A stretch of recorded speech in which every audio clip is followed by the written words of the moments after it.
Work clothes, what's appropriate and what is not appropriate? New Zealand Woman's Weekly fashion editor, Lisa O'Neill, joins me now. Lisa, good morning. Good morning. Let's talk about what's appropriate and what isn't, because it's harder to decide now in the workplace, isn't it? At one time, not so very many decades ago, most workplaces had almost a uniform, didn't they?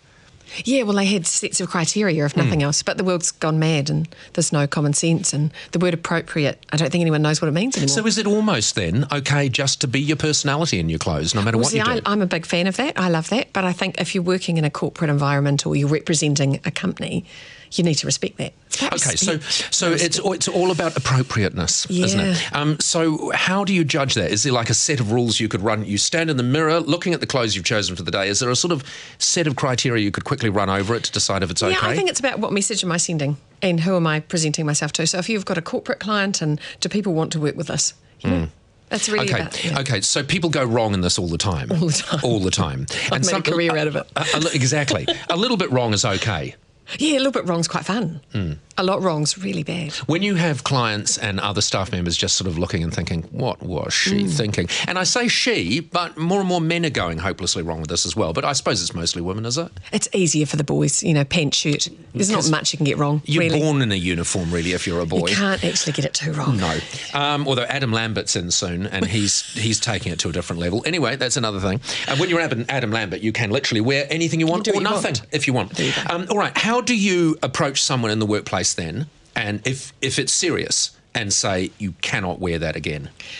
Oh, I quite often get brought in at that point because people, like the male partner goes, I can't deal with the receptionist. So you manage in the third person? Yeah, so they bring someone in, could you talk to her? It's not about everyone, it's about all of us. Yeah, and sometimes you have to do that little workshop where you're talking about the problem, but actually there's only one person in the room that is the problem, but you have to present to 20. Oh, yeah, because again, that is that whole managing in the third person. Yeah, because people don't want to offend anybody these days. So the only person you don't look at is the one who's wearing the bad clothing. I know, and I always do that. Is it exposing flesh? Is that the biggest problem?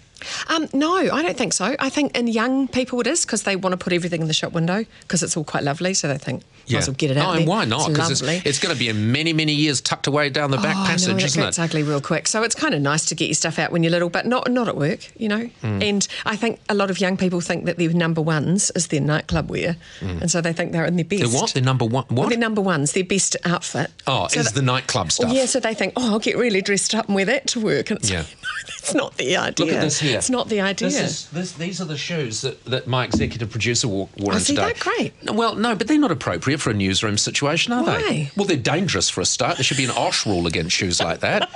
They create a lot of self-esteem shoes like that. They're I'm a big fan. shoes. Well, no. If you can walk in them, I think you should do it. I love heels. Okay, you've got this group of people in a room, and you're really just talking to one, but you're pretending you're talking to them all, so there isn't a lawsuit. How do you say it?